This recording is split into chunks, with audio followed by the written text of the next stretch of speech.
나는 62살이 되던 해봄 생각지도 못한 일을 겪었습니다. 그것은 누군가와 사랑에 빠지는 일이었습니다. 그것도 중학교 시절 같은 교실에서 함께 수업을 듣던 동창과 말입니다.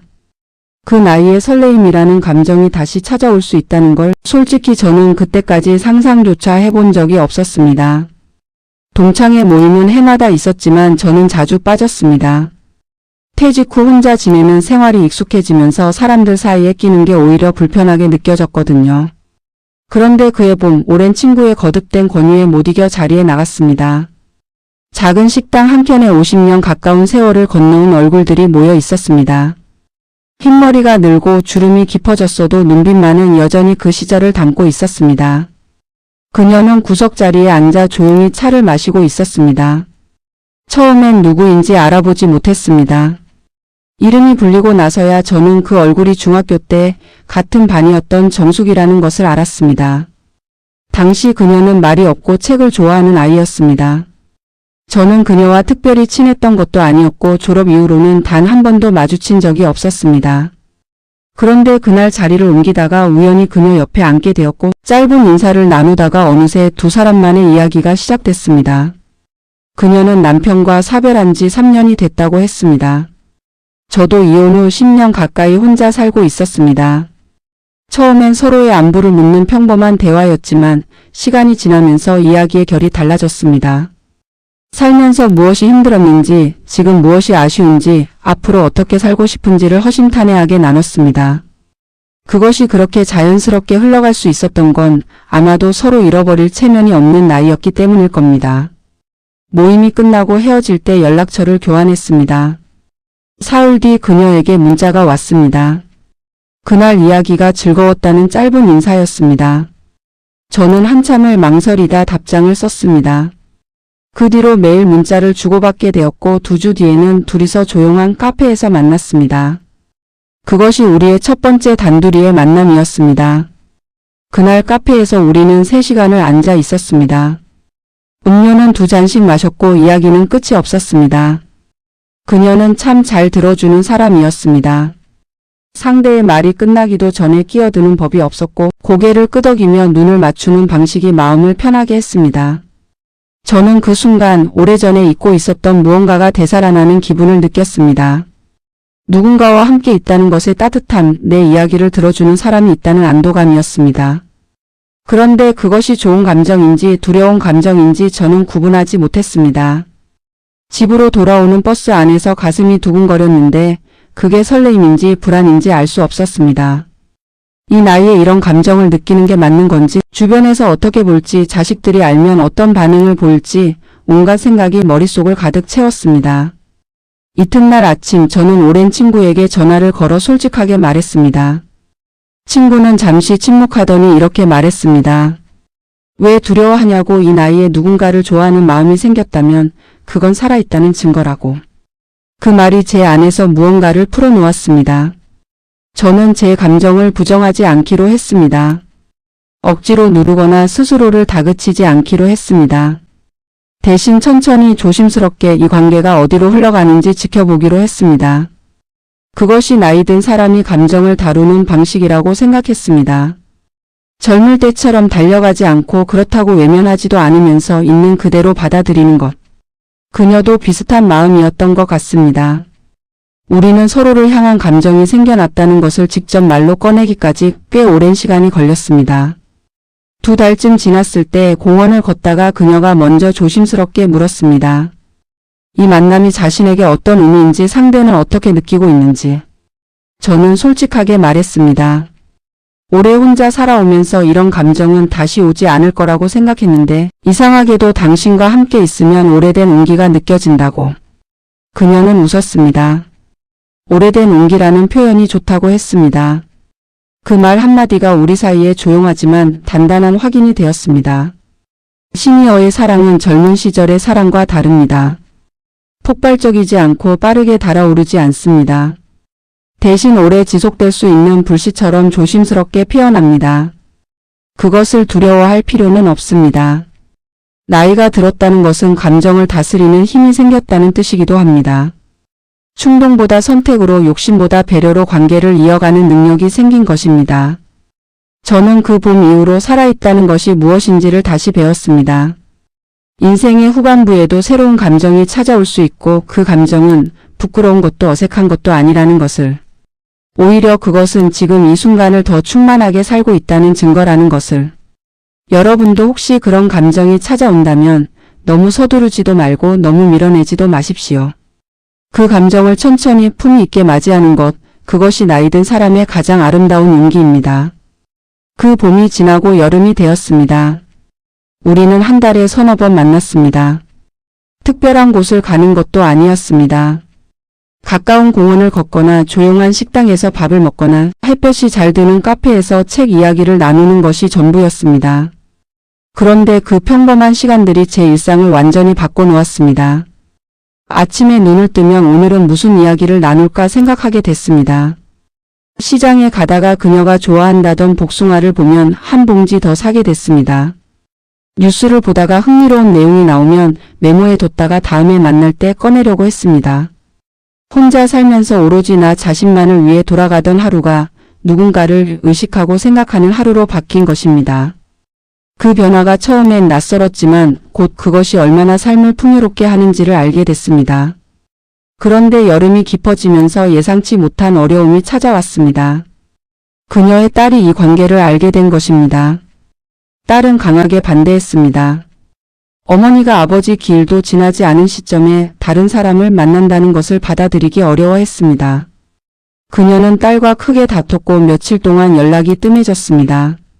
저는 그 시간 동안 많은 생각을 했습니다. 상대방의 가족이 반대할 때 이 나이에 어떻게 해야 하는가. 젊었을 때라면 아마 밀어붙였을 겁니다. 하지만 60이 넘은 나이에는 그럴 수가 없었습니다. 아니, 그래서는 안 된다는 걸 알았습니다. 자식과의 관계는 노년의 삶에서 무엇보다 중요한 기둥입니다. 그것을 흔들면서까지 진행할 수 있는 관계는 없습니다. 그녀도 저도 그 사실을 잘 알고 있었습니다. 며칠 후 그녀에게 연락이 왔습니다. 만나서 이야기하자고 했습니다. 우리는 강가 벤치에 나란히 앉았습니다. 그녀는 딸과의 갈등이 많이 힘들었다고 했습니다. 그러면서도 자신의 감정을 부정하고 싶지는 않다고 했습니다.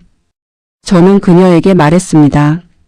서두르지 않아도 된다고, 딸이 받아들일 시간이 필요한 것이라고, 우리가 조급해할 필요는 없다고. 그 말을 하면서 저는 스스로도 많이 정리됐습니다. 시니어의 연애에서 가장 중요한 태도 중 하나는 조급함을 내려놓는 것입니다. 젊은 시절에는 빨리 결론을 내려야 한다는 압박이 있었습니다. 사귀는 건지 아닌지, 결혼할 건지 아닌지 빠르게 단계를 밟아가야 한다는 분위기가 있었습니다.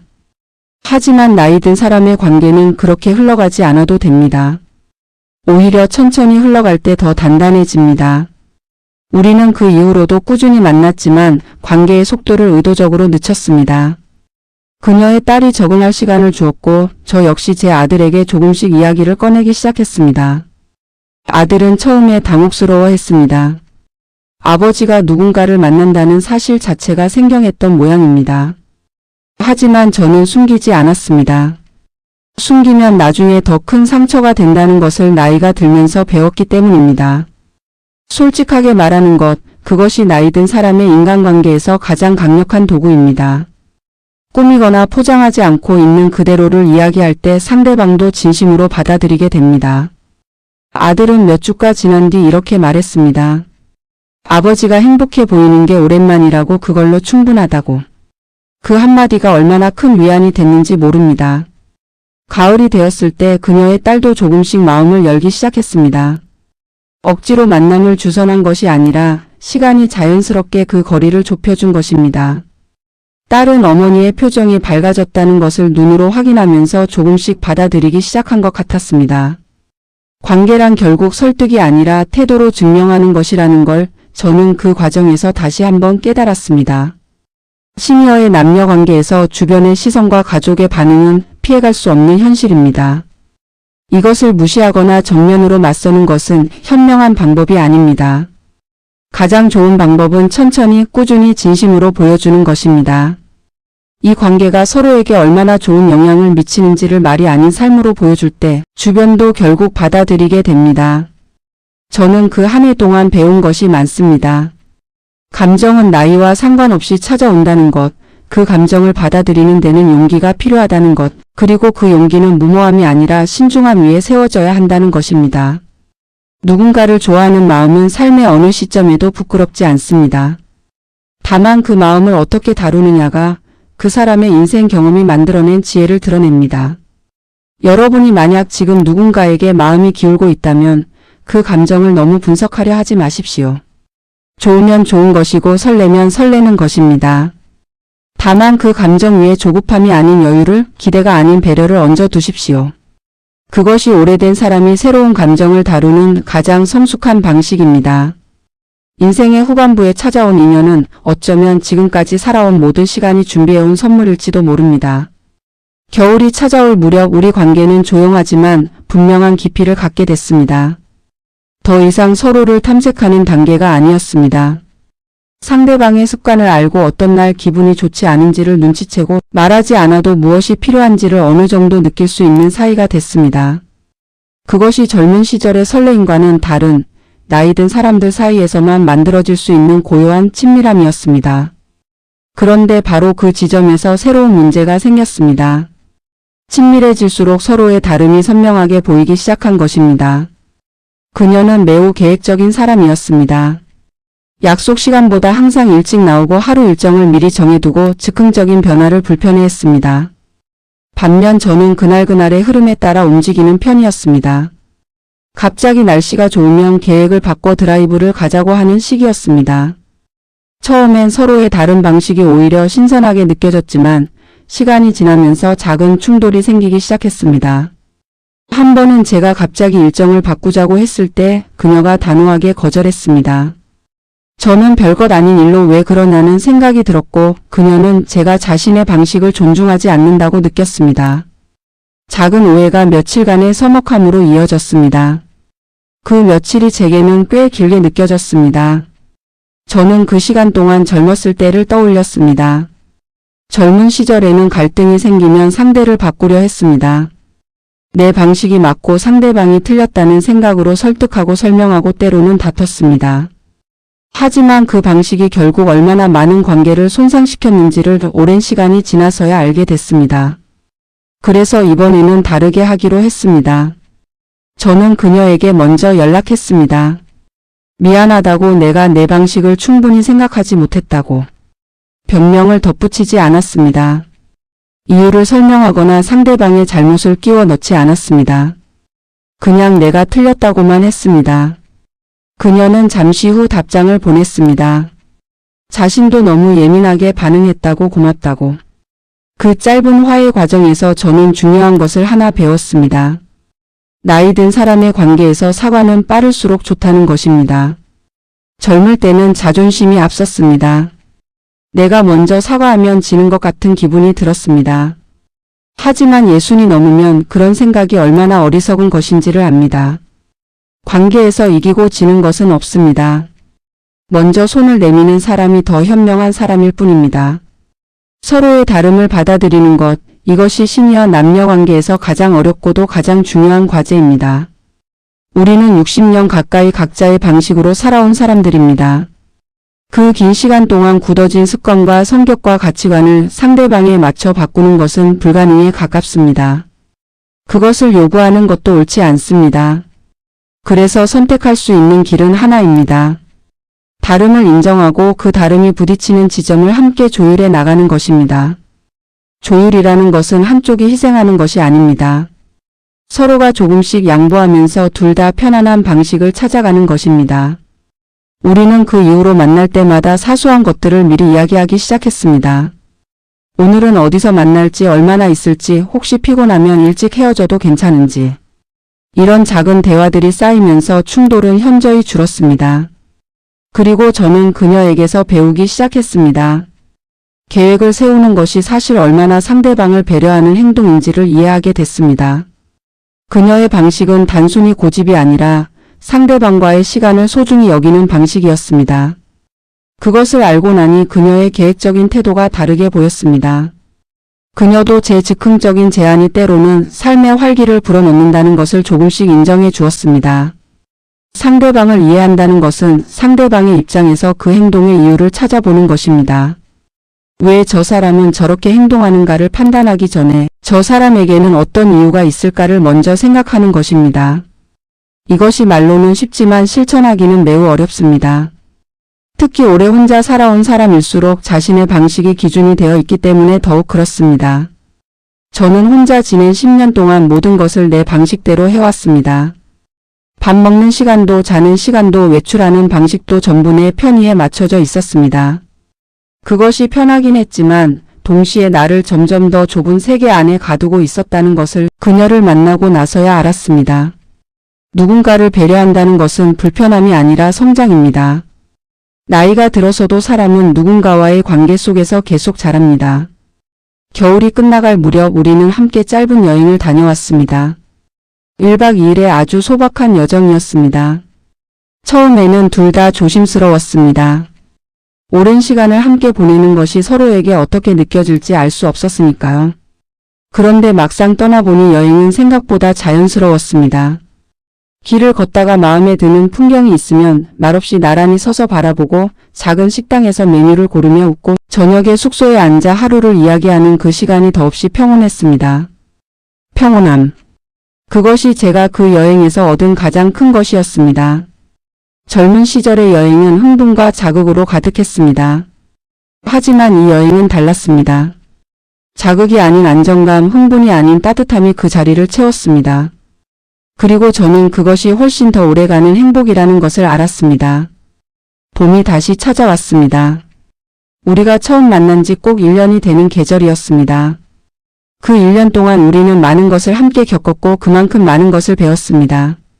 그런데 봄이 되면서 저는 전혀 예상하지 못했던 감정과 마주하게 됐습니다.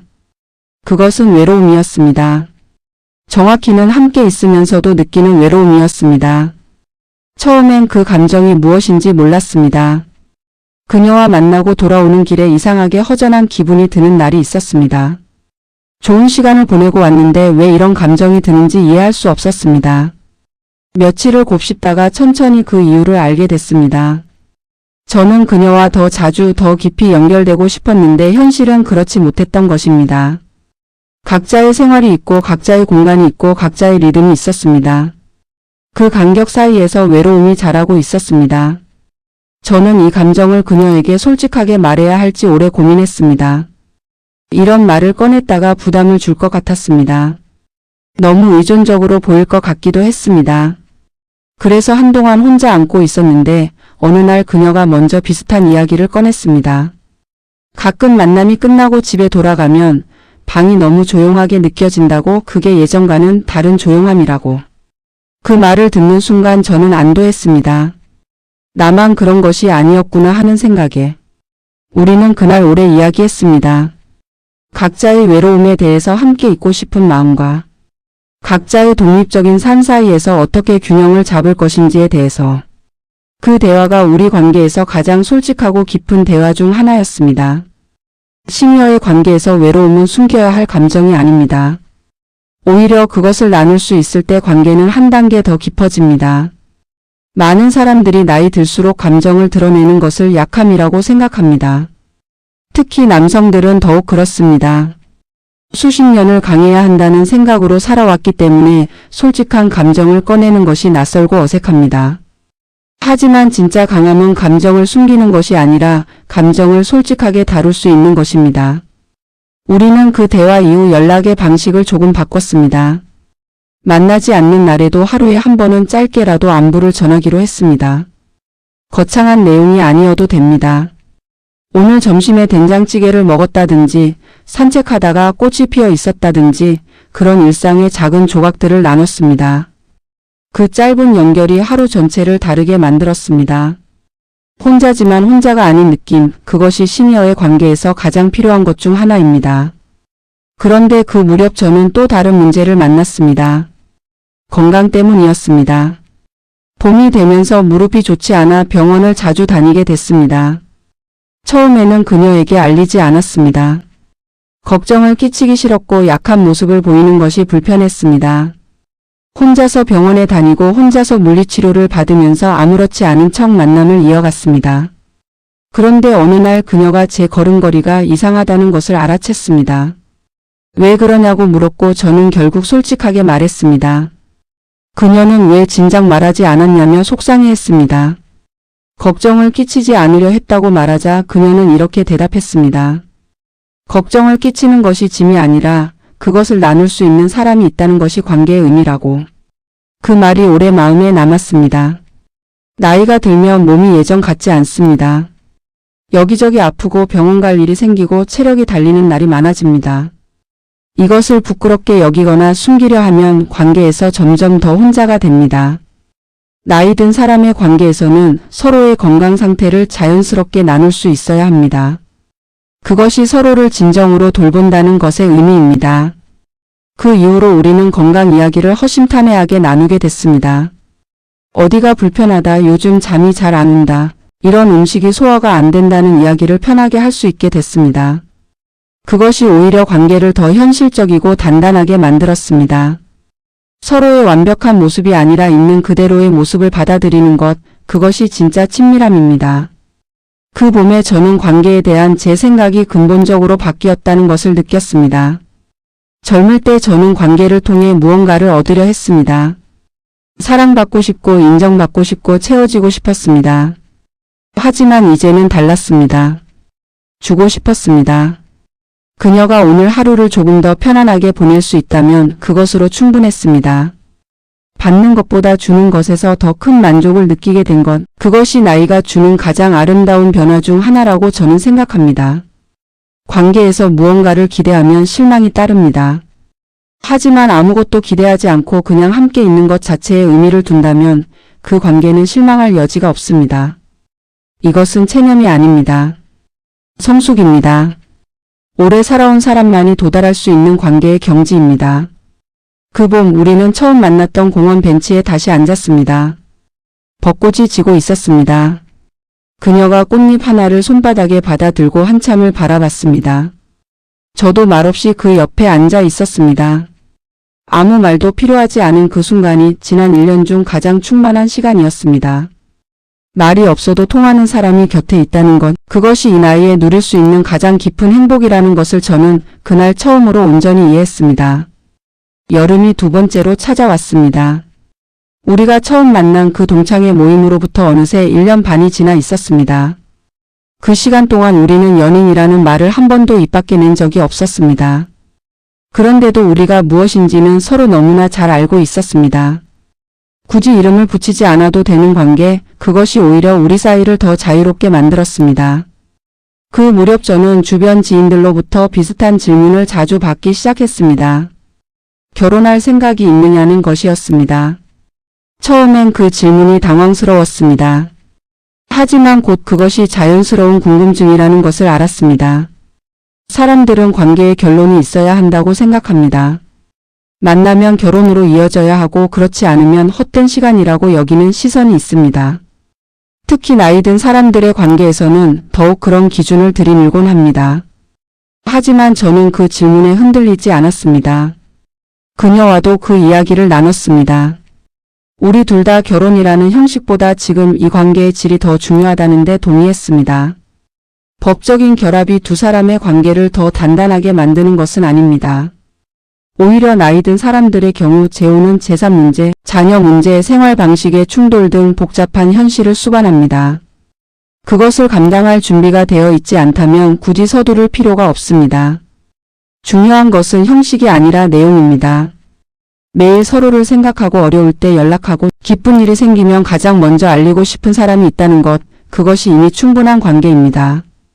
나이 든 사람의 사랑에 사회적 기준을 억지로 끼워 맞출 필요는 없습니다. 우리 각자에게 맞는 방식으로 관계를 가꾸어 나가는 것, 그것이 가장 현명한 선택입니다. 그 여름 저는 그녀에게 한 가지를 제안했습니다. 일주일에 한 번은 함께 요리를 해보자는 것이었습니다. 그녀의 집이나 제 집에서 번갈아 가며 함께 장을 보고 같이 밥을 만들어 먹는 시간을 갖자고 했습니다. 그녀는 흔쾌히 좋다고 했습니다. 그렇게 시작된 그 작은 루틴이 우리 관계에서 가장 따뜻한 시간이 됐습니다. 함께 요리한다는 것은 단순히 밥을 먹는 일이 아닙니다. 서로의 일상 깊숙한 곳으로 들어가는 일입니다. 냉장고에 무엇이 있는지, 어떤 맛을 좋아하는지, 요리할 때 어떤 방식으로 움직이는지를 알게 됩니다. 그 과정에서 상대방의 삶이 보입니다. 말로 설명하지 않아도 그 사람이 어떻게 살아왔는지가 자연스럽게 드러납니다. 그것이 어떤 대화보다 더 깊은 이해를 만들어냈습니다. 가을이 되면서 저는 지난 1년 반을 돌아보는 시간을 가졌습니다. 그 사이 내가 얼마나 달라졌는지를 가만히 헤아려 봤습니다. 퇴직 후 무기력하게 하루하루를 보내던 사람이 이제는 아침마다 오늘 하루를 기대하며 눈을 뜨는 사람이 되어 있었습니다.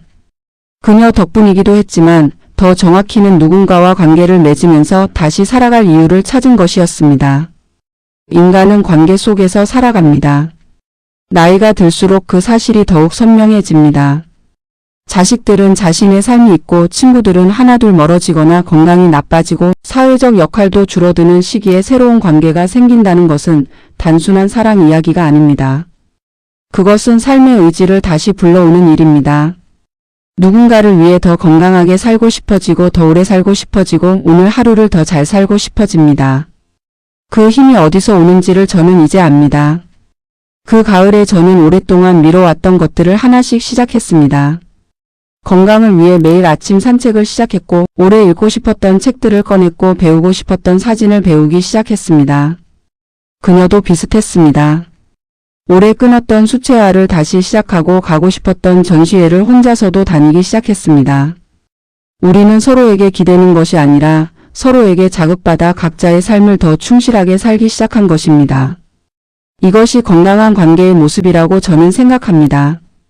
상대방에게 지나치게 의존하거나 상대방 없이는 아무것도 할 수 없게 되는 것은 좋은 관계가 아닙니다. 좋은 관계는 서로를 더 나은 사람으로 만들어줍니다. 함께 있을 때는 충만하고 떨어져 있을 때는 각자의 삶을 잘 살아갈 수 있는 것, 그것이 나이 든 사람에게 가장 이상적인 관계의 형태입니다. 저는 이 이야기를 지금 이 글을 읽고 계신 여러분께 전하고 싶어서 꺼냈습니다. 혹시 지금 혼자이신 분이 있다면 그 혼자라는 상태가 끝이 아니라는 것을 말씀드리고 싶습니다.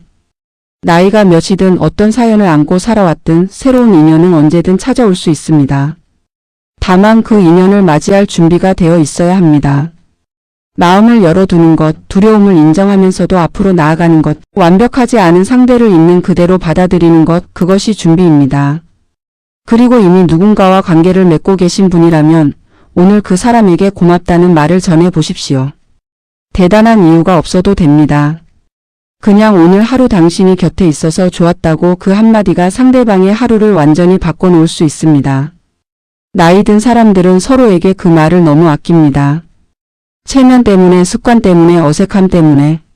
하지만 남은 시간이 무한하지 않다는 것을 우리는 압니다.